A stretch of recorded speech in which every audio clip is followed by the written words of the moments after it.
I'm Megan. I'm CJ. And I'm Erika. And this is the Her Podcast. We are excited to sit down with Meredith Deanne today. You guys, Meredith is a mother to 4 littles, a full-time teacher, and a lifestyle content creator. And you may or may not know, she's Erika's older sister. Meredith was born with a congenital heart defect and underwent open heart surgery in 2018, a few short months after giving birth to her youngest daughter via C-section, 2 months prematurely. After waking up in the ICU, she learned the full extent of the complications that arose during her heart surgery and began her journey to recovery. We chat about the importance of advocating for yourself in the healthcare system. You guys, we go deep on this one. You're not going to want to miss out. Let's get into it.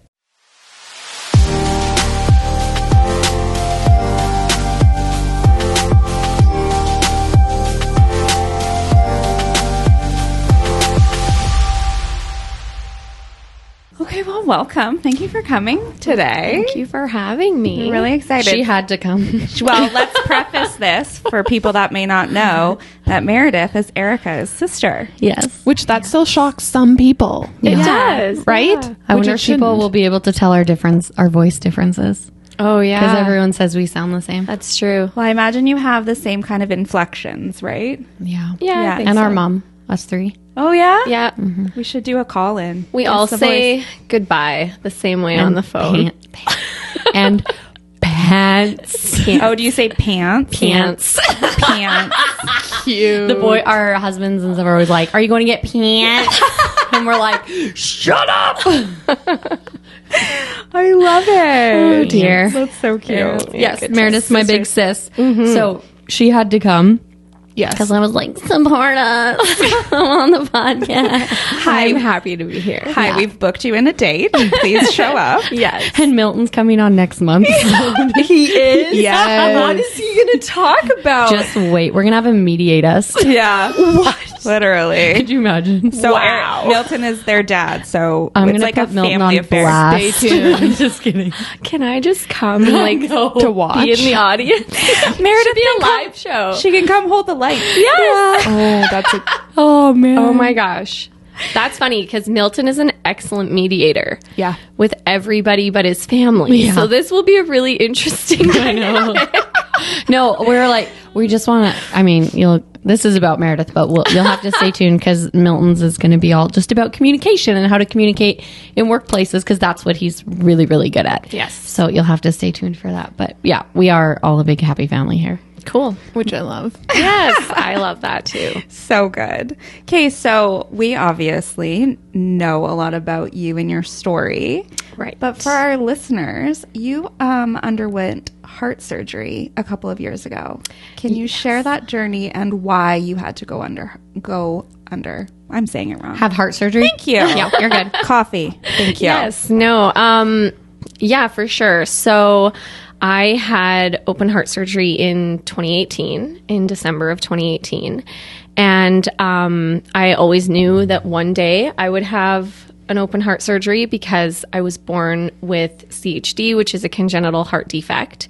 And so my particular diagnosis was aortic stenosis with a bicuspid valve. So that's a big complicated thing. What it basically just means is that my aortic valve didn't grow properly. Okay. So it didn't function properly. So I was always like very tired as a child and like couldn't participate in, a lot of sports and things like that and really had to take it easy so that I didn't wind up, a young person with a overworked, oversized heart. So right from young, I was told that one day that valve would need to be replaced, and that would require an open heart surgery. So my journey to actually getting to the surgery was kind of complicated. I did have a surgery when I was 10 to just sort of expand the valve to open it up further. Oh, okay. Yeah, because it's the stenosis part basically means that like it's thickening. So the valve is thickening in a way that it doesn't open and close. Got it. So how old properly. were you when you had this first surgery? So I was 10 when I had the first surgery, and that was very non-invasive. Like Okay. it was basically it was like a laparoscopic kind kind of, they put a balloon up into the valve and stretched it open. So that was like a day surgery, which was interesting. It's wild that you can have a day surgery for heart. I know. And actually, when I was first diagnosed, my mom tells this story, but I was like 18 months when they first discovered it because I kept fainting as a child. Gosh. And it's not really normal, I guess, when you're little or ever. So they discovered the issue. And at the time, it would have been an open heart procedure. Okay. But the cardiologist, the pediatric cardiologist, like told my parents that chances are by the time she needs this surgery, medical technology will have advanced far enough that it will be day surgery. And sure enough, that's what it was. So, I mean, part of my experience with the medical community has been that, like, and I think a lot of people would echo this as well. There's a lot of times the goal is to sort of keep people with, say, their original organs or their original, like, for as long as possible. And I don't think that that's necessarily a bad thing. But I think that that's just, you know, they wanted me to be able to go as long as possible with the valve the way that it was. So, because I know some people ask, like, well, why wouldn't they just fix that, like, right away? Mm-hmm.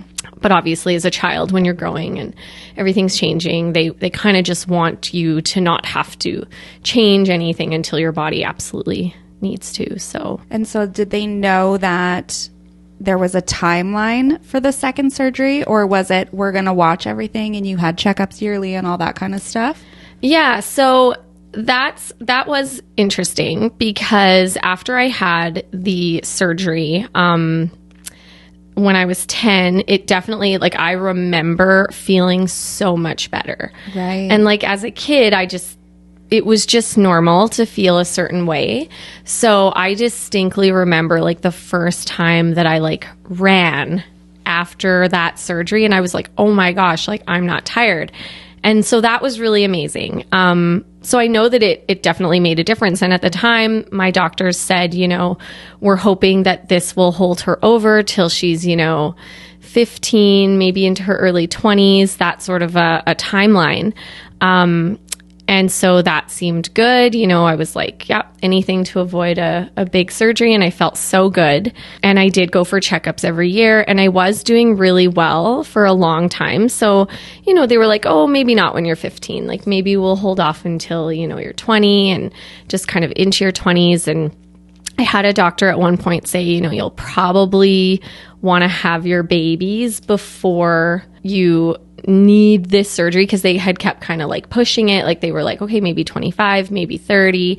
And so they had sort of encouraged me, like, you're doing well, you know, but that was one thing kind of in the back of my mind, was like when I was going to have kids and sort of this timeline. So, but I was feeling good as a teenager, and just that was sort of just the one thing that I would think about sometimes, was like, okay, well, you know, maybe when I'm 30 or whatever, like, I should probably have my kids in my 20s if I want to have kids. And, can I ask why they wanted you to have the surgery after? Because, well, it's a little bit complicated, but basically the valve that I have, you can either have a like a pig's valve, basically, or you can have a mechanic valve. Okay. If you have a mechanic valve, they last way longer. Like, they last like 25 plus years. But you have to go on blood thinners, and you cannot be pregnant and on blood thinners at the same time. So basically, if you go with a mechanic valve, you are probably giving up the option of having children. But you have that valve for a really long time. Whereas if you go with a tissue valve, like a live tissue valve, they don't last nearly as long. So a lot of times, if women in their like early 20s are having this procedure, they'll go with the live tissue valve, because then they can still have their babies, because you don't have to be on blood thinners with a valve like that. So, but then they have a higher chance of needing a replacement valve sooner. Okay. Yeah. So that was kind of, you know, I was doing well. So they were like, you should have your kids beforehand, you know, but I was a teenager. So, you know, it's like in your mind, but you're also like, I was feeling good and I thought things were fine. But that was sort of the one thing in my mind that was like, okay, I should probably have my kids, you know, in my 20s or as much as possible. So then I think where things kind of went off the rails really in terms of like medically was when I aged out of pediatrics and was switched over to adult cardiology. Okay. Because I had a really fantastic pediatric cardiologist who had been following me for my whole life, basically. And then I was basically just referred to an adult cardiologist. And I think sometimes as Canadians, we don't advocate for our own health in the way that other people have to because of the systems that they're in. So this is not like a criticism of public health care. I'm very much in favor of public health care. Just, I want to be clear about that. But I do think that sometimes we just accept that the system is what it is. And we don't remember that we still have like autonomy and we still have the ability to ask questions and to do our research, and we should do those things, right? And so what ended up happening, because like in other systems, in other countries, you would almost vet your cardiologist. Right? You would go and visit several and you would hope you would pick the one that felt like the best fit. But here it doesn't really work that way. You just kind of are referred. And you can sort of seek out other options, but at the time we didn't know that. And, you know, I was 18, I felt pretty good. I was referred to another cardiologist, an adult cardiologist, and it was like, all right, well, great. You know, here we go. Like, this is fine. And things were okay for a long time. I would say in my 20s, I did feel quite good physically. I didn't really notice a lot of restriction. But I also did start having babies in my 20s. So I had my first when I was 26, Isla, and that shout out to because she'll listen because now she's a teen. I know, she's almost a teeny bopper. She'll listen to this. Weird. How old is she? It's your Tata's 12. She's turning 12. My oldest niece just It's wild. Would Isla love it if I said her nickname on her? Oh my gosh. She right now she's in here being like, don't you dare, don't say it. I won't say it. Don't embarrass her. I won't say it. You should have Isla on the podcast. You know. Do a little preteen podcast. Oh Lord. Cute. We'd probably learn a lot, but anyway. No, totally. So yeah, my 20s were really great, to be honest. I felt good physically. I did a lot of traveling. Jeff and I lived in South Korea for 2 years and worked at a private international American school teaching high school subjects. We loved it. We traveled. I didn't feel restricted health-wise. But again, there was kind of this idea in the back of my mind about having kids and also where I wanted to be in the world when that happened, right? Because I was still seeing my cardiologist annually. And he would always say whenever I went, "You're doing great. Your valve is looking awesome. It'll be 20 or 30 years before you need surgery." So this was... What? Yeah. So this was the new cardiologist. This was the adult cardiologist. He had a very different take on the timeline for me. Very different. How did you feel about that? Well, I was sort of like, oh, okay. And I remember saying to him, probably in my early 20s, when I first started seeing him, being like, really? Because they told me like, I have heard that I should have my babies, you know, a little bit earlier in life, and that, you know, when I'm 30, maybe my early 30s, like that's when this is probably going to be a problem. And he was like, no, everything looks good. Like every time I would go and see him, he was like, you look good, like you're feeling good and everything looks great. Meanwhile, I was never having like stress tests or anything like that. Like there were just things that were not happening that I don't think I knew should be happening. And like it gets a little bit hard to talk about just because I don't want to slam our medical community, right? This was one individual. Like I am alive because of many incredible people in our medical community who stepped up for me when I was in like a really desperate situation. But this one particular individual who had become my primary cardiologist, just had a very different perspective on how I was doing. And in retrospect, I don't think that I was receiving the kind of care that was actually necessary to determine where I was actually at physically. My gosh, you say that so nice. I'm like, y'all want to know what we think about this? Gonna say, you come sit around the family table. We'll tell you what we really think about this individual. Put them on blast. And I'm like, well, I'll tell you later. I mean, it wasn't, it became a thing. So, anyway, so that was a little bit surprising to me. I remember in the very beginning, kind of trying to ask some questions and say, like, this is confusing to me, because I was told as a teenager that, like, yes, I was doing better than they anticipated, but, like, probably not that, like, 20 or 30 years.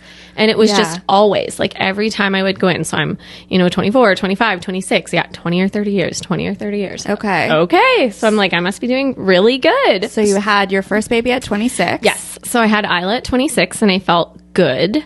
They did tell me that because of my valve, I would not be allowed to push for longer than 20 minutes. Okay. So the plan was to try a natural birth, but did you end up with a C-section? No. Okay. So this was actually kind of incredible for me personally, because I always thought I was going to have C-sections, and there's nothing wrong with C-sections at all.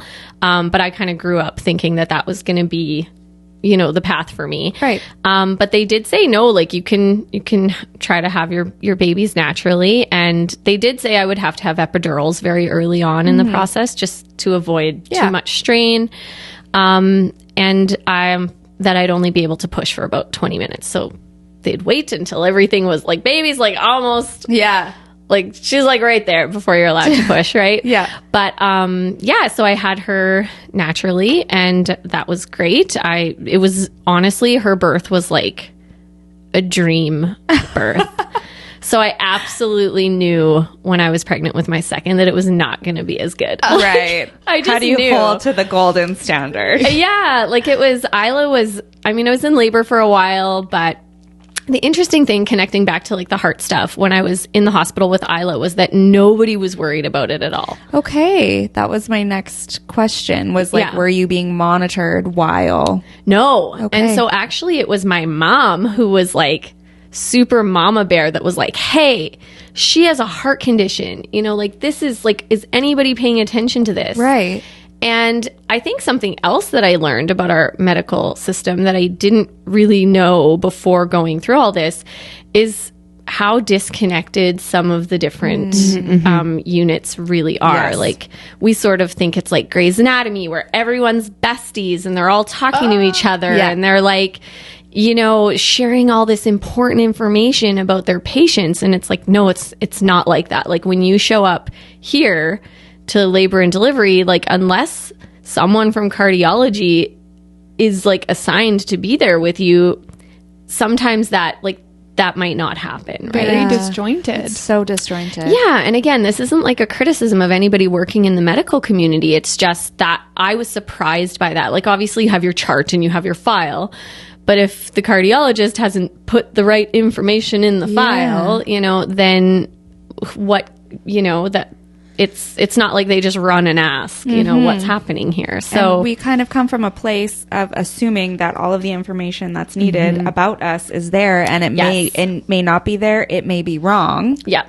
Yeah. Exactly. So, but the day that I went into labor and was like in the hospital, there was zero like heart monitoring at all. Wow.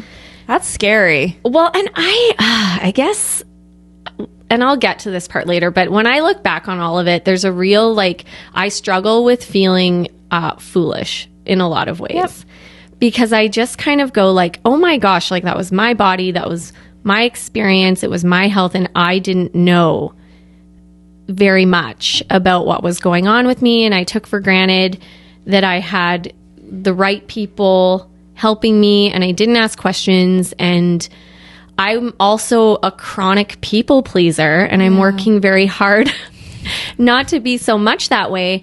But for me, it's like, well, no, he's the doctor. Like, he would know. I would be the same. I don't think there's anything wrong with that, because I feel like I didn't go to medical school. So if you're telling me I don't need this, then I'm like, why I don't think it's foolish. I think it's like, oh, okay, that makes sense. Like as a teacher, I'm not a teacher. If I come to you and I'm like, how do I teach this kid this? And you tell me that, I'm like, well, you would know, not me, because I'm not in that profession. That is so nice that you have that perspective. It's true. Yeah, So many people 100%. don't, right? Like so many people. No, and I think, but I mean, again, I can't speak to everything, but I'm like, I've been in situations with doctors before where you like kind of start to question and you're met with this like, I don't want a blanket statement, but I have had experiences where I feel like I'm met with attitude and I'm like, I don't know. Yeah. And you're supposed to know, but this doesn't feel right. And my gut instinct is saying maybe not, right? Like, and so I think it's just. Yeah. And I think like because of how our system is kind of set up, you know, there isn't that fear of like, well, I'll just go elsewhere. Yeah. Because you're not. No, you're just going grateful elsewhere. you finally got in to see a doctor. Exactly. Yeah. Just what it is. Yeah. So, I mean, I do think that was odd in retrospect, but her birth was really good. It went really smooth. I pushed 3 times and she was out and Okay. I know. And she was like this 9-pound baby. Like honestly, my it was like a gosh. dream. She was such an easy delivery. I was like sitting cross-legged on the ground at a park 2 days later. Like it was Okay. maybe that's too much information. But I love it. she was, That's honestly, amazing. it was good. I remember my mom being frustrated because she was like, where are the people who are monitoring her heart? And I was like, it's fine. Right. Like I was like, Mom, like they know what they're doing. And my mom was like, I don't think they know what they're doing. Right. Like she was very like mama bear in all of those situations. So then what ended up happening is, because we're crazy people, we decided to move to China. And actually, Erika came with. She was our nanny. So we had decided this obviously prior to Ben being born. But it was when I was pregnant with Ben that we decided we were going to move to China after he was born and teach at a private international British school, which was actually awesome. We had a great time. But we moved to China when Benson was 5 weeks old. Oh my gosh. He was very little, and Isla was not quite 2. So I had convinced Erika that she should come and have an adventure and be our nanny. Which probably sounded like a great idea. I just It remember didn't. Jeff being like, Erika, do you want to move to China with us and be our nanny? And I was like, okay. It was. And how old were you? How old were you? 22. 22. That's what an adventure great age. for I was a just 22. Okay. You get to hang out with your niece and nephew I was and like, cuddle sure, babies. yeah. And, yeah. And like I wasn't we kinda, going anywhere here. So I was like, Well, and it was funny because When do we leave? we had said to her like, do you want us to pay you like salary, or do you want to be like part of the family and we'll just pay for all your stuff? Yeah. And she's like, yeah, that one. So I was like, just pay for all my stuff, so I didn't have to worry about money for like a year. yeah, it was Great. just nice. At 22? Yeah. Living the life. And we like took trips and Yeah, it was very fun. Yeah, it was really cool experience. It was cool. So you were there for how long? Yeah, so we were there for 2 years. Okay. And I got really sick in China. But we thought it was pollution related, to be honest, because we had learned that a lot of people who spend, 4+ years, and we were only there for 2, but by the time you've spent 4 years there, a lot of people are starting to experience issues with asthma and different things like that. Wow. Because the pollution was quite intense at different parts of the year. Don't get me wrong, we had a great time there. Spring in China is like unreal, beautiful. But the winter is a little bit rough because of all the coal burning. Right. And so we would check every day, what's the AQI and can we see the buildings across the street today? And do we need to wear my masks? gosh. So actually we were wearing masks long before long before that was a thing here. But anyway, so I got quite sick towards the end of our time there. And did you know you were coming home at a certain time, or were you like, Yeah. I'm starting to not feel well, we need to... No, actually, coming back had nothing to do with how we were feeling. We just, our kids were getting older. We missed family. I kind of had this idea that maybe I wanted another baby. Because of my heart stuff, it was like, we should probably like go back to Canada. So then you came home, had your third. Yes. And then after... no. So actually what happened is we came home and I wasn't feeling great. But we knew we wanted to have another baby. So we tried, and actually I had a miscarriage. And so I thought maybe I was done, right? I was like, okay, you know what? I don't think I can do that again, because we had actually had a miscarriage before Isla as well. After that second miscarriage, I was like, I think maybe I'm done. I was kind of dealing with what felt like this chronic chest cold. Okay. I wasn't feeling awesome. A lot of the time I was losing my voice a lot. Like, and we just honestly believed it was like the results of having spent so much time in, a polluted area. It was like the following year. So I was unexpectedly pregnant with Molly and didn't realize until I was fully 2 months pregnant, which I always thought people were lying when they would say that. One of my friends' moms didn't know she was pregnant with her until she was 5 months pregnant. I think I was like, what's going on over there? Like, I never wild. thought that was real. I was like, that's not true. Like, you had to know. But yeah, I didn't know that I was pregnant with her. I was very busy in a very busy season of life. I was actually playing Dorothy in the Barn Playhouse's Wizard of Oz that spring. So I was like doing rehearsals and I was still working full time and I had these 2 little kids and it was just so busy that I just like wasn't tracking things very well, I guess. And suddenly it was like, oh my. Yeah. I better take a pregnancy test. And sure enough, I was pregnant. So I just want to ask, because I don't actually know this, had you at this point like sat down with your cardiologist and been like, hey, I've had 2 babies, like I kind of want to have a third, like how do things look? Or was he just like, let her buck? He's like, 20 more years, you're good. Like, let her buck, have as many as you want. Yeah, so I did have an appointment when we came back in that year after China. And he was like, yeah, you're fine, like 20 or 30 years. And I'm like, okay. And he didn't seem to think there was any issue connected to like some of the respiratory stuff I was dealing with. Like he was just like, yeah, you're cardiac wise, you're doing good. So what ended up happening with Molly is that, so the first part of my pregnancy with her was obviously good because I didn't even know I was pregnant. Yeah. Love it life of that. But I had a really difficult 3rd trimester with her. Yeah. Like I had never had such a difficult pregnancy.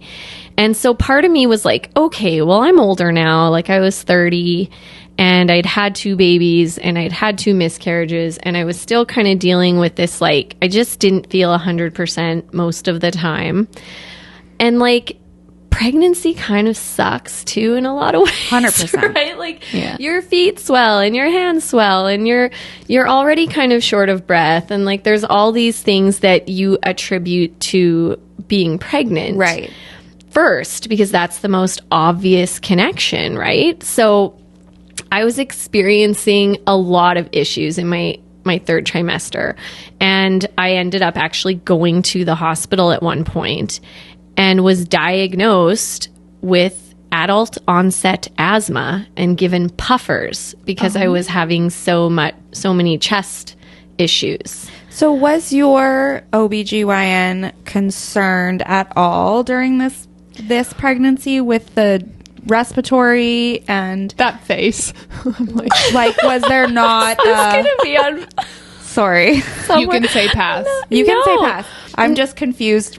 Like all the links? Yeah. No. Okay. Like it was just he would check in with the cardiologist. Great. Okay. Right? And the cardiologist was like, she's good. Like 20 years. or 30 years. Yeah. Right? And so at that time, I still wasn't classified as like super high risk pregnancy. Okay. It was like, pay attention to this. There's a few like circumstances here that we want to pay attention to. Right. But I didn't have like a special team of high risk OBs or anything like that. And again, I was just sort of like, okay, well, my OB says baby's good. And baby was fine. Molly was fine. And then I'm in the hospital in Emerge because like I'm having trouble breathing and I'm not feeling good.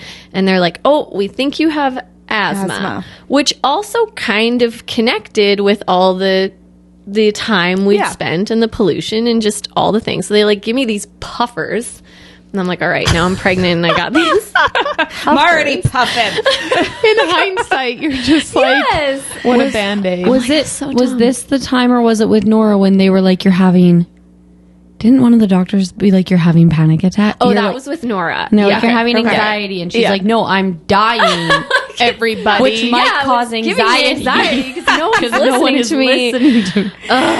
Yeah. No. So everything was okay aside from the third trimester and all of these issues Yes. with that pregnancy. Yeah. So Okay. like just like regular pregnancy woes or Yeah. whatever. But I had a really difficult time in that last trimester with Molly, and I just felt really gross all the time.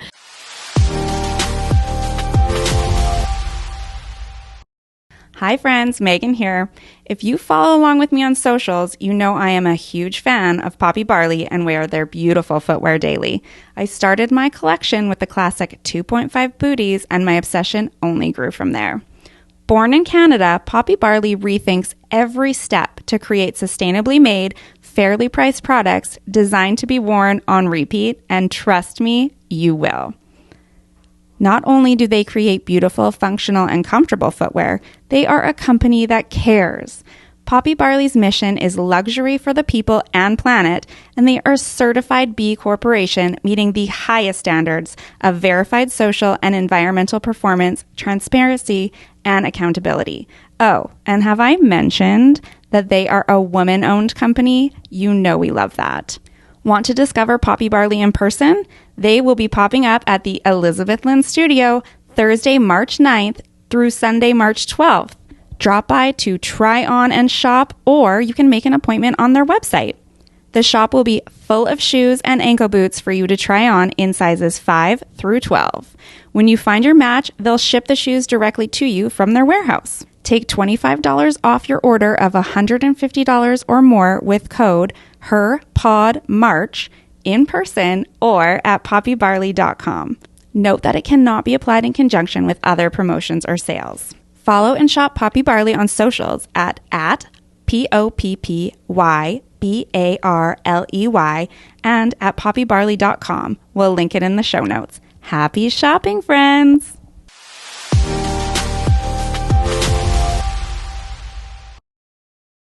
Then what happened is I was called in for that appointment with the anesthesiologist, because I would always have these checkups with the anesthesiologist, and it was usually like about a month before I was due. But at that appointment, he was like, "So, have you heard anything from your cardiologist? Like, are things okay?" And I was like, I have heard nothing. Why? Right? Because so I had an ultrasound when I was pregnant with Molly, but it was in like September. And so you were due when? I was due in February. Okay. And so I had this ultrasound, like heart monitor thing when I was Echo. In September of the year that I was pregnant with Molly. And I'd never heard anything back, right? So it's like, okay, well. Obviously, if you don't hear anything, no news is good news, is what we always think, right? Exactly. Okay. So I was like, must be fine. Everything's good. And it was the anesthesiologist who was like, oh, okay. And so instantly I'm like, why? What? He's like, well. What do you know? Right? He's like, well, and he's holding like this chart or whatever, right? And he's like, well, there's some numbers here that are kind of concerning to me. And I was like, oh? And he goes, but I'm not a cardiologist, so I don't feel like this is, he's like, these numbers look concerning to me, but he's like, I'm not a cardiologist. And if your cardiologist has said that like things are okay, but he's like, I would encourage you to like have a conversation with your cardiologist. Okay. So I did actually have a checkup with my cardiologist scheduled for like the next week, because during my pregnancies, I would always see him like once, right? Once, maybe twice. And that appointment had been like pushed and pushed and pushed. So now it's like, it's only going to be 3 weeks out from my due date, and I'm going to be seeing my cardiologist. So I'm like, well, okay, I'll, I guess, ask him about this. So I went to my appointment with my cardiologist the next week, and I was like, okay, so I was meeting with the anesthesiologist, and he had some concerns about the numbers that were presenting from the, ultrasound back in September. And my cardiologist was like, oh no, there's no problem. Like, there's no issue here. Everything's fine. You're fine. But if you're worried about it, we can have you induced early. Okay. And I was like, okay, like, you know, you're just, I'm like, That's not what I'm asking about. Yeah. yeah, like, and again, this is a part where I look back and feel foolish because when they're talking about like the numbers, like now I know what the numbers are. But at the time I'm like, what numbers? Like, I don't Right. even really understand Yeah. what you're talking about or what's a good number, what's a bad number. And like, part of that's my fault. I should have definitely done more to educate myself. But I also think in retrospect, like as a child and as a teenager, my parents held a lot of that information. And then when I aged out and had not a good like advisor, you know, my cardiologist as my like health advisor was just not very communicative. And I would ask questions and he would give me these very simple responses and it just felt like, okay, like this is fine. Right. You know, and I really honestly felt like this isn't a big deal. Right. Like what I have going on isn't actually like that big of a deal. Because we put so much trust in the people who are caring for us. Yeah. Yeah. And like we have to in order to let them do some of the things that they have to do. Right. You, in some ways, you kind of want to think of your, you know, surgeons and things as being like otherworldly beings. Because like how else can I let you cut me open or whatever? Yeah. So basically what ended up happening was I was induced 2 weeks early with Molly. And I had a bit of a scare during her delivery where I almost fainted. Okay. But again, no cardiac presence in that delivery. So nobody really... Some of us are getting anxiety listening to this I'm story. just like, It's like, why? third. Okay. This is the third baby. Yeah. And so... I understand why the family dynamic at the dinner table about this would be very different. Because I'm like, can I come? Because I have some things to say. I have some things to say. okay. So basically what ended up happening was after she was born, I felt so much better though. Like Right. it was like her birth and just the pressure, like everything felt so much better. And actually that year was really great. And so we got to the point where we were like, maybe we should have one more because Molly's so much younger than the other two. Let's like give her a little buddy. But I had like red flags now finally. And I was like, okay, but I need to like see my cardiologist and make sure I can do this. Right. So I made an appointment. Molly was like not that old, obviously. She was like not even quite one yet. And I went and saw him and I was like, okay, like I think I want to have another baby. Can we run some tests? Like, I don't know. Like, can you like tell me if I'm good to do this? And he was like, okay, well, we'll do a stress test and you can wear like a Holter monitor and we'll see how things are going. And I'm like, okay, that seems reasonable because what do I know? And this is the first stress test you've had in years. Oh yeah. Great. Like, I don't even... Yeah, I think I'd worn a Holter monitor like once before when I was in my early 20s working at Lululemon because that was super fun to wear for a whole day at Lululemon under my I feel like Lululemon would have eaten that up. Oh, though. they would've kinda been did. They're like, this heart condition and she can still do yoga, everybody. Put some pants on. These are her And favorite look how that crop top is so cute. with that Holter monitor. I know, just so that was Next such thing they designed a shirt for Holster monitors. Right? time in Right. life. So you had the stress test. Yeah, What did did you learn that. from the stress test? Well, I had another, I mean, I don't know, because he never gave me Great. results, right? I just assumed, again, like he knows, he needs the information and he'll tell me what's next. And I went and had an appointment with him and I was like, hey, like, can I have another baby? And he was like, yep, there's no cardiac reason that you can't. Like on our end, there's no reason that you can't. And so I'm like, great. Like I've done my due diligence. Like I know I'm good to go. I can do this. And I did feel pretty good physically. I wasn't on the puffers anymore. The adult puffers. The adult onset asthma seemed to have cleared up. Shocker. Right. I think maybe it wasn't asthma. I think you're correct. I think You're we're just all getting tuning there. in. We're making these connections finally. So anyway, I got pregnant with Nora and I was like, everything's fine. It's good. I was proactive in getting an appointment with my cardiologist early on. Right. So I was supposed to go see him in May. And so I was probably like almost 4 months pregnant by the time I would have gone to see him. And a week before that appointment, I got a phone call from his secretary saying, just wanted to let you know, Dr. So-and-so is stepping away from medicine indefinitely, and you need to find yourself a new cardiologist. And I was like, what? I was like, Say Like, who? there's What- not a backup plan And here? there's no, like, we have referred you to this. No. Great. None of it. I Okay. was shocked. So I was now- literally like, what do you mean? Like, there aren't just like, you can't just go find yourself a cardiologist.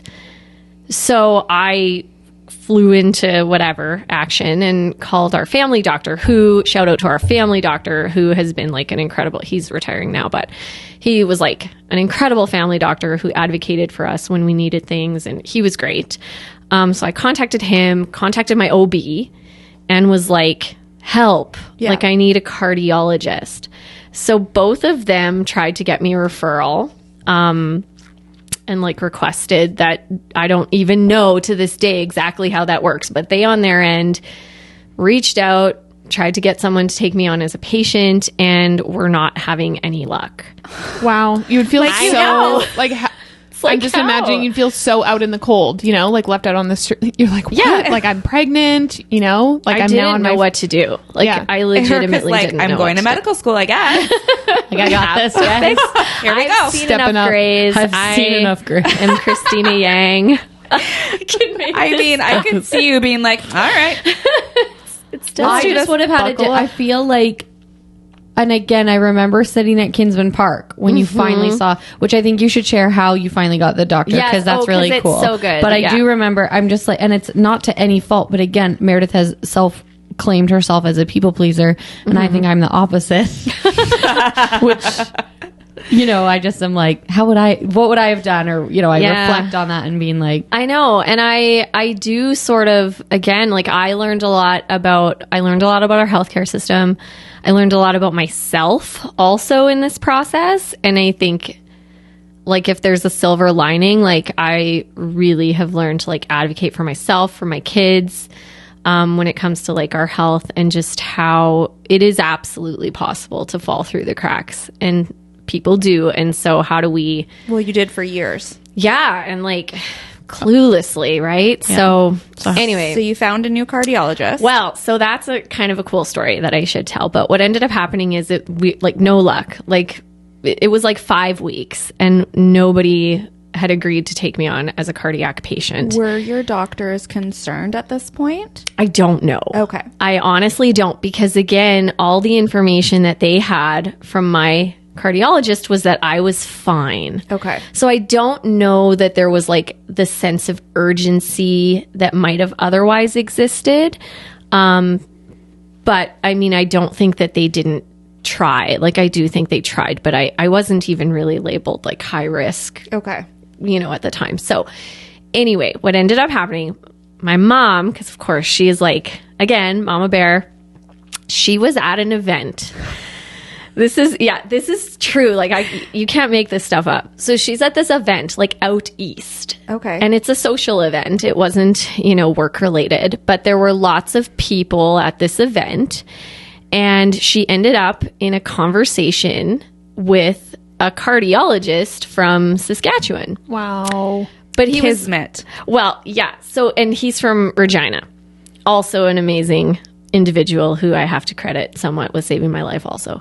So she's talking to him, and she told me after the fact that she was sort of like this might not be the time or the place, but like I gotta say something. Yeah. So she ended up basically saying to him like, I'm sorry, I know this might not be like the time or the place, but my daughter has this situation and we are very concerned, and like, can you help her? Yeah. Basically.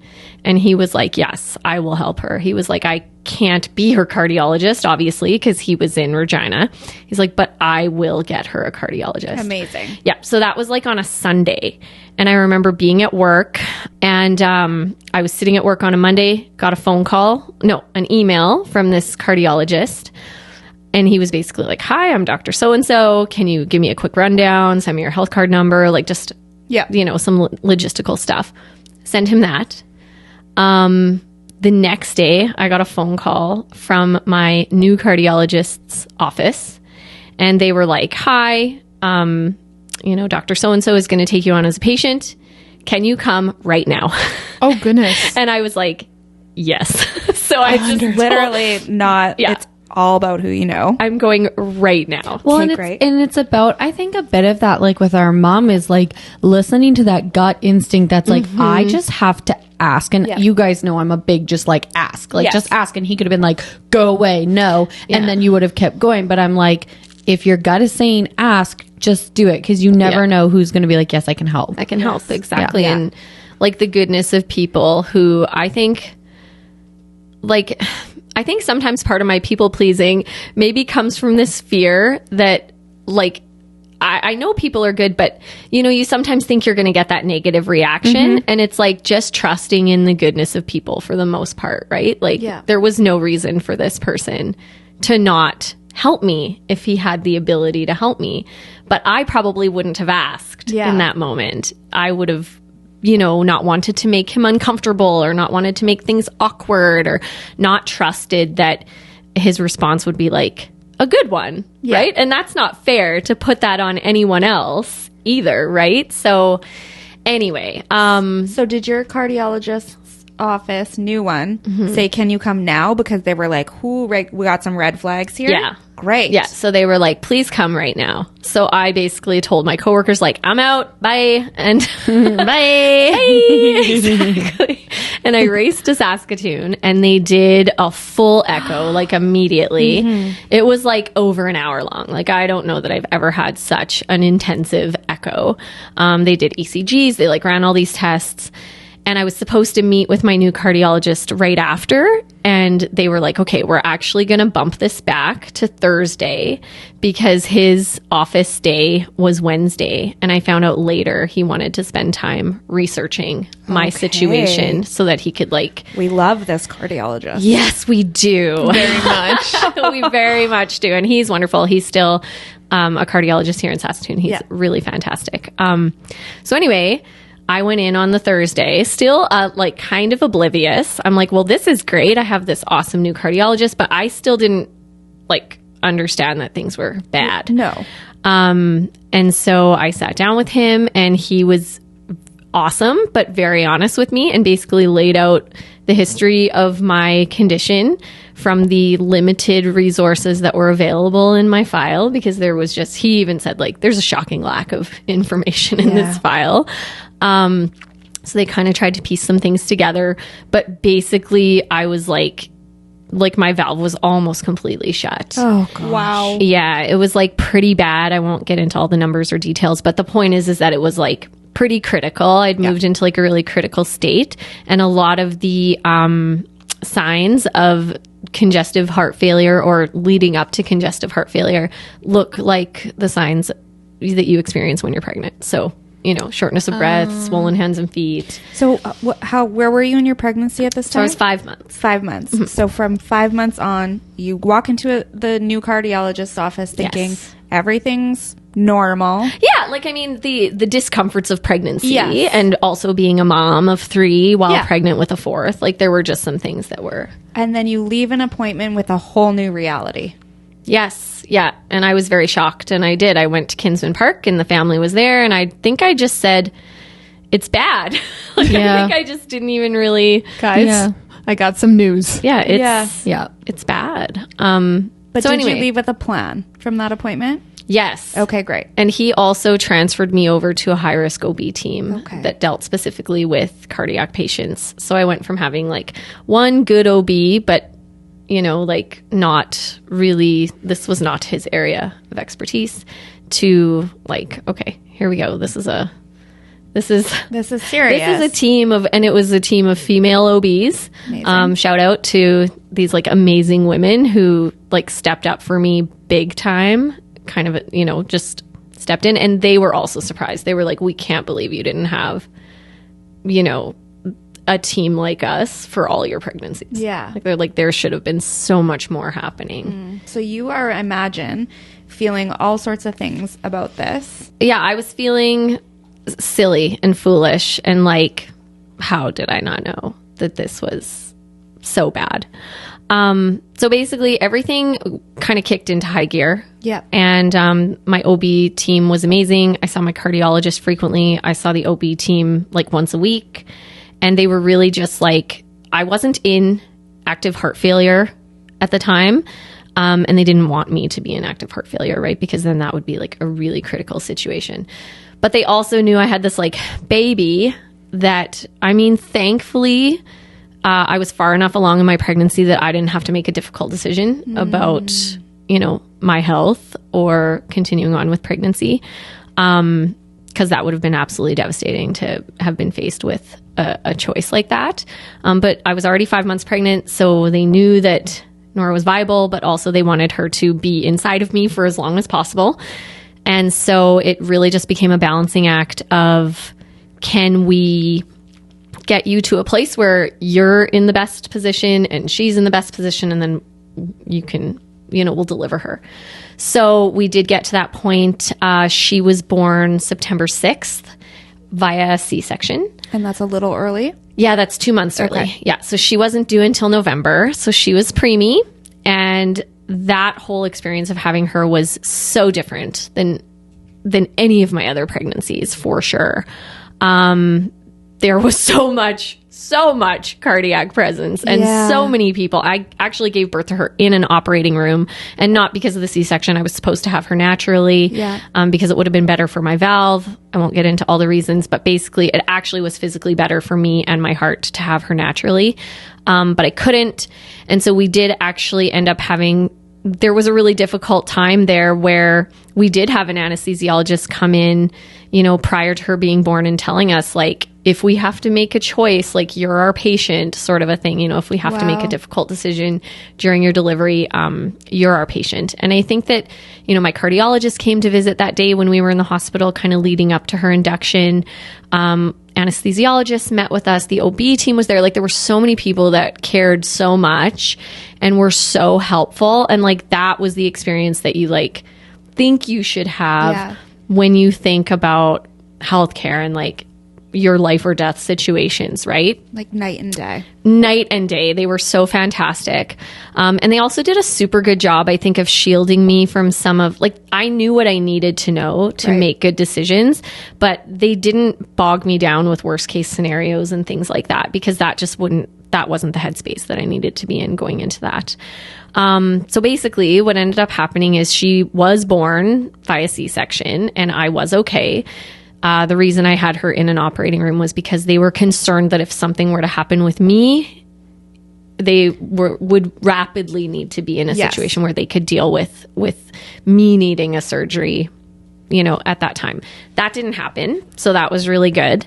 And I'm super lucky that things did go the way that they went, and the team was really great. And, you know, having Nora in the NICU for a month wasn't ideal, but it was what it was. And we were all just really happy that, you know, we had both kind of come out of that fine. So what ended up happening after that was the actual heart surgery. Right. So having Nora wasn't the relief that having Molly had been for me physically. Okay. And I continued to deteriorate. Right. Now, granted, I was also recovering from a C-section, but I wasn't like recovering, and was actually feeling like more and more tired and having heart palpitations and chest pains and like all of this, you know, the swelling wasn't going down. Like, it was just not getting better. So that's when my cardiologist decided that we should just like take care of this valve. Like, there was not really a reason to continue on with such a bad valve. So they scheduled me for open heart surgery right before Christmas. It was supposed to be December 12th. 2018. So Nora was like so tiny. She was just like 3 months out of the womb and only like 1 month gestation. Yeah. And it, like, long story short, I ended up getting this disgusting stomach flu right before the surgery on the 12th. So they had to push it back to the 17th. I went in and had this surgery. And unfortunately, because I am a very dramatic person and I like to do things in the most complicated and interesting way possible, this surgery, which should have been a fairly standard, like 3-hour procedure, it was not. It was very traumatic and complicated. And I'm super, super lucky to be alive. Like, I know leading up to the surgery, people would say to me, like, is it going to be okay? Like, I know you're having open heart surgery, but like, is it a big deal? And I'd be like, well, I mean, like, open heart surgery is big deal, I guess. But I used to tell people like, oh, Christina Yang wouldn't even be excited about this. Like she'd be so bummed that she was put on this case. It's not exciting because most people who have the valve replacement that I was having done are like, honestly, they're men, 65 plus. Okay. And typically it's like lifestyle that has led to that situation. So there's all kinds of things, smoking, like all of those things that kind of lead to you being in a position where you need to have that surgery. So they had told me like, you're young, you're like, other than this heart valve issue, you're healthy. You are like you'll handle this surgery like a rock star. Like they're like, you're going to be like the youngest person on the entire ward. Like you will handle this like a rock star. There's 1% to 2% chance of complications. Like enter the 1% to 2%. Yes. Shout out to all of the people who get to fall into that very tiny little range. So obviously you're under getting surgery. When you woke up, this is when you heard what had happened. I remember being like pretty nervous before going in. I think my like two biggest fears were like that moment right before you go under and then that moment when you first wake up. Right. Because I was like, oh, that just feels like the most unknown of all of it. So basically, long story short, what ended up happening is during the surgery, so they were taking out the damaged valve and putting in the mechanic valve because obviously I want the one, I've had my babies, I want the one that lasts forever. Yes. And they were discovering that my actual aorta was more friable than they thought it would be. So that means it was like more prone to disintegrating. Okay. So there was only one really good spot where they could cut and sew in the new valve. And because I'm like a smaller person than the average person who's having this surgery, the weight of the valve itself was causing some leakage issues. So they had to reinforce the valve into the aorta. And during that time, what ended up happening is totally by fluke, my coronary artery happened to be right underneath. Mm-hmm. And the weight of the valve crushed my coronary artery. Oh. But you couldn't tell, you couldn't see it. So when they took me off bypass, normally that would have been the end of the surgery and everything would have been fine, but I ended up basically having a massive heart attack because the blood... You're okay. You're good. Because the blood couldn't flow from basically one side of the heart to the other. Right. So they had to figure out really quickly why that had happened because they didn't know right away what the situation was. And they ran some tests. And Had they sewn you up already? No. Okay. So I'm still wide open, if you can... Sorry. No, just like... Trigger warning. Wide open. Yeah. No. So what's happening is, thankfully for my surgeon, he is like looking at my chest and what's going on, with my heart. And he kind of eyeballed the problem and he was like, okay, this isn't right. I think I know what's going on here. And so they were able to determine that there was a blockage. And so they performed an emergency bypass surgery as well. Wow. So they took a vein out of my leg and performed an emergency bypass.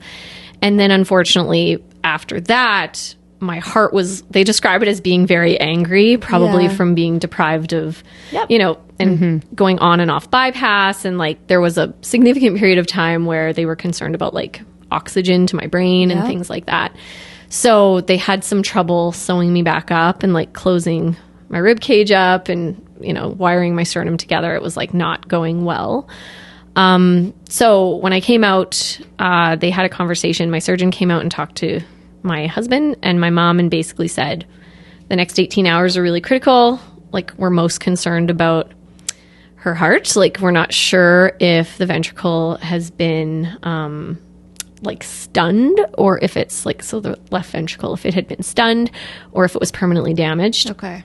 And they were like, and we're concerned about her brain because she was off oxygen for a really long time.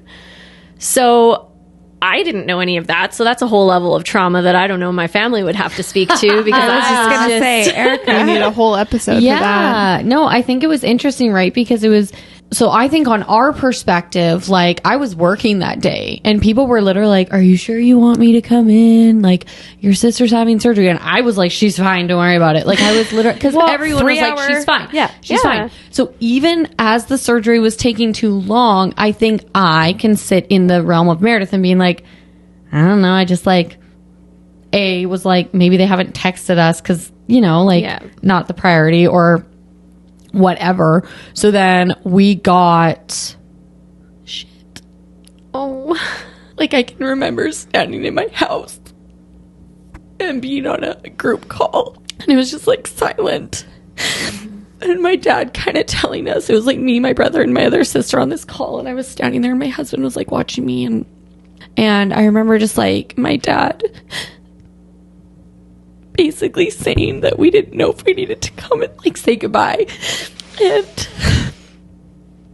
And I was like, okay. And I kind of get stunned in those instances. And we were talking about this. I kind of go into like, what do I need to do? So I remember I just like looked at Nick and I was like, I have to go. And he's like, yup. Because he had heard the call. So I like got in my car and I like drove to Saskatoon. And I remember like walking into the room and like seeing my mom and my dad and being like, what's the deal? Like, what do I need to do right now? And then the doctor came in and he kind of like leveled with us. Like going into the ICU and watching that is just, it's wild. Like if you haven't watched someone really fight and really, you had this amazing, and I ended up staying with Meredith the first 2 nights. So I stayed overnight so Jeff could sleep and be with his kids. And I was like so grateful to be there and do that. But you watch someone really that first night continually just like doing stuff and you're like, I don't know what he's doing, but I know he's doing stuff. So it's really traumatic. Mm-hmm. And I think, I was there when Meredith woke up, which I was really glad to be there. But it's just wild to me that she didn't know that we were being told like she might need to go to Edmonton, like she might need a heart transplant, like is her brain going to be okay? And you're sitting there and you're like looking at Nora, this little baby, and it's like, what just happened? Mm-hmm. Right? Yeah. And it is wild to think that like my family was experiencing this level of trauma and I have no, like, all that time is just not part of my experience. And I actually, like, straight up, I had to go to therapy over it after because I was like, that's wild to me that there's this whole big chunk of time where it was like life and death and I don't remember it. I don't have any sort of connection to that piece of it. And I know that my family has trauma around this situation that I don't understand. And I know that I have trauma around it that nobody else can understand. And it took me a really long time to accept that word as part of my experience. Yeah. Mm-hmm. I didn't think that applied, but and I think what was really traumatic was hearing the stories. It's like waves of trauma because you're like, oh my gosh, my sister's going to die. Like, what do I do? And I remember I texted a couple of my friends who later on said that after I texted them, they turned to their husbands and were like, there's no way Meredith dies. Like, it was like trauma upon trauma of people then telling me these stories of what they were feeling in the moment. And I think what was really interesting was hearing from so many doctors after or nurses or people who had heard about the story that the team working on Meredith were shook. They were like, what just happened? Like, how did that happen? The pressure of having a young mom on the table, these stories we were hearing, or even it was 2 days later, when she was I feel out of the woods, and we knew the nurse who had worked with her that first night, where I had been openly saying to me I did not know if I was going to be able to keep her alive in front of you. So, and I was just putting ice on you like a dummy. That's all I needed. All you do. He's trying to save your life. I'm like, you have some ice on your arms. That was the best. I'm hot. I'm like, okay. It was wild. So what was it like for you waking up? Right, when you come to and you wake up and you're now entering into this world. Yeah. It was wild. I mean, You didn't know what time. You didn't realize what time it was. No, Or it what was day, I imagine you probably Yeah. thought that was a quick 3 hours. like I was so like I remember. Okay, so first of all, I kind of was like aware before I was awake. Yeah, which okay. is awful. Oh, I Like, can only imagine. that was awful. I felt like trapped inside myself. What'd you do? Yeah, I didn't know how to communicate, and it was like I knew in my mind, I was like, I have to let them know I'm okay, like right away. And I didn't know that anything had happened, but I just had this like panicky like instinct, like communicate something. So Were your eyes open? No. Okay. And so I was aware. So it was very like, I was aware that people were in the room. I don't think I was aware that anyone was panicking. Like it wasn't clear to me that something bad had happened. I just had this sense that I needed to say something, but also I was wildly concerned that I would say something ridiculous because again, I'm a 3 and I was like, don't be an idiot when you come out of this anesthesia, right? But I was also like very aware that I had like a breathing tube down my throat and I hated it. Oh, that just makes my neck like... It was awful. That was like, never again. But Erika came over and she was like, you asked me like, are you okay? I knew she was nervous. I knew she was nervous about, like, I knew all this going in. So then I was holding her hand and all of a sudden she was like doing something. And I literally was like, are you being O'Malley? The scene when he draws on Meredith to let her know. It's him. He writes Like, I was like, are you being O'Malley right now? And she like squeezed and I was like, you're okay. And I was like, you have a and I just started explaining to her. I was like, you have a tube in. Like, this is what's going on. Like, I was Did you like, feel like you were in Grey's Anatomy at that moment? no, but I understood. Like, I understood that she was like, I'm trying to like communicate with my hand. And so I was like, oh, okay. Yeah, I was trying to like spell out in her hand that I needed the tube out of my throat. Okay. I mean, you ended up, I mean, so it ended up that I did kind of like come to, but it's very like, for me, that whole thing is really foggy, really back and forth. I knew people were there. I know I was kind of in and out of it. I was very panicked about the tube in my throat. I don't remember them taking it out, but I remember it being out. I remember being told, like, I was so thirsty. I was just like, oh my gosh, like, I'm thirsty. And they were like, we can't let you drink anything until you can breathe on your own. Like, you have to show us that you can breathe on your own and stuff. Because I guess you like Could choke probably. Yeah. I mean, I don't know how all that works, but they were like, not yet, you know, and I was hot. Like, I remember just feeling like I was on fire and wanting ice, and like they would put ice packs on me, but apparently I was actually really cold. Like, my skin was not warm. And they said that that's probably as a result of all of the like blood transfusions that they had done during the surgery. Like, I'd had quite a few units of blood and then some added later when I was in the ICU as well, and that it was probably just making me feel really hot inside, but I wasn't. My time in the ICU, like I said, it's a blur. It was a very painful experience. Physically, yes, you're kind of just in survival mode.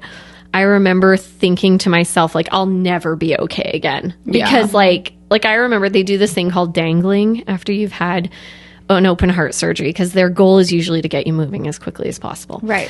But I had a few extenuating circumstances and like this huge scar in my leg now and like just a lot going on.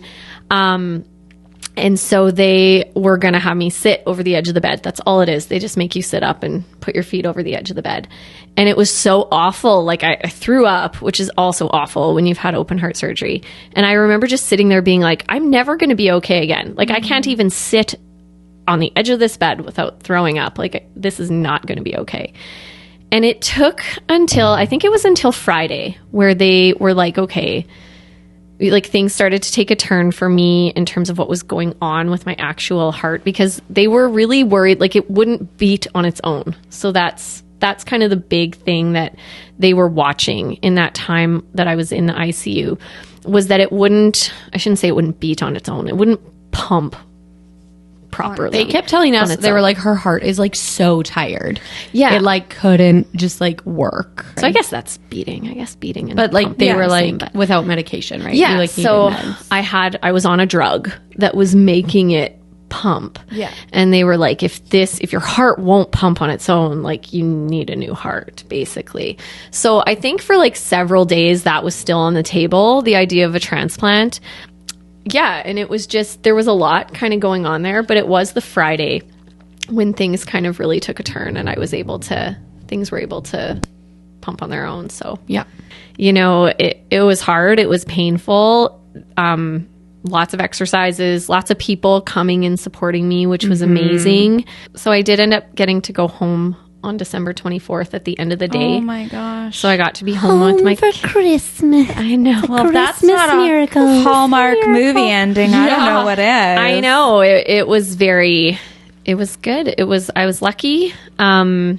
I have a lot to be grateful for now. I mean, I am still a person who lives with, CHD, and I'm like managing it is basically the phase that I've gone into. There's the potential that I could maybe need something down the road. I am very much like fingers crossed. Science and technology will advance far enough that by that, if that ever comes around, hopefully it won't be an open heart procedure. They continue to monitor my aorta. They continue to monitor, the effectiveness of the bypass. I have a really good team now, so I am not worried. Goodness. Yes. I feel like I can't speak to it, but on a day to day, right? Like things are good and Yeah, like it's not something that I think about regularly anymore. I mean, I'm like I said, I've gone to therapy and dealt with some trauma and some of the things that came out of that whole experience, like just all of it, and feeling so blindsided for such a long time. But I think like for me now, like physically, I feel really good, better than I have in a long time. And that's sort of what's wild to me was after I had the surgery, I was so paranoid about whether or not I was okay. And it was like, the reality was I was actually more okay than I'd ever been, but was experiencing these like fears about what if something stops? What if it doesn't work? And so, I mean, I live with it. And now for me, when it comes to all of this heart stuff, it's more so become about like raising some awareness, being an advocate. I try and always promote, like the Heart and Stroke Foundation and different initiatives that are working to just kind of continue to raise awareness and funds for medical research for cardiac patients, particularly CHD, because the reality is a lot of kids didn't used to live to adulthood. So adults living with CHD is kind of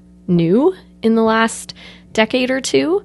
So hasn't been a lot of funding for adults living with CHD because we didn't used to make it. So I'm lucky that, everything is in my favor to be alive. But it was a wild story. I mean, I'm obviously really glad you shared your story. And I mean, I think there's some really great takeaways about like advocating for yourself, not being afraid to make people uncomfortable. If you need to voice what you're doing in the healthcare system, obviously we're all a part of this healthcare system. I do want to wrap up with one quick question, which is we just end on this note, which is what's the best piece of advice you've ever been given? And then also I want you to tell everyone where they can find you and like follow you if they want to know more. Maybe there's someone listening who's like, oh my gosh, I'm going through this or I have this experience. Like, how do they connect with you? Sure. So I was thinking about that piece of advice, and for me, it's actually over the last couple years, it's actually a quote that I've kind of been like clinging to, and I don't remember who sent it to me first. Otherwise I would give them credit for, the advice. But it's basically just that idea that like, this is not your practice life. Like this is it. Yeah. That's great. This is the life you get. And every choice you make, all of the ways that you advocate for yourself, like there's no reason not to make the most of it. And I know that can seem so cliche, but when you have a near-death experience, I think you just do look at life differently. And there's no way not to take that and be like, okay, I feel like I was given a second chance here. So how do I live my life in a way that is like honoring myself and others and just fulfilling, again, I know that can all sound so cliche, but it's true. Like, this is not a practice life. I love that so much. I love that. That's so good, Mare. Yeah. So that's if I was passing advice on to anyone else, that's been something that I've really clung to. Yeah. And then as far as where to find me, I am on Instagram most often. So my handle is Meredith_Deanne. And I do have a blog, but it's not super active. So the website right now is meredithdeannelifestyle.com. But I'm hoping to be launching a new website coming up in the spring. So stay tuned for that. For now, Amazing. come and follow me over on Instagram. Go follow her. She's got some great content there. Obviously, I'm so happy you came on. And someday we'll have you back to maybe talk about some more of this stuff. Yeah. Well, thank you for so having much. me. I'm sorry. It's such a long story, but it's so fun. It's great. It's an We love important it. story, and I learned a lot. And thank you for being vulnerable and sharing with us. thank you for having me. Yay. Thank you, everyone, for joining us on this episode of the Her Podcast. If you want to follow along with us, you can find us on Instagram and TikTok at its.her.podcast. We can't wait to see you there. Bye. Bye. Adios.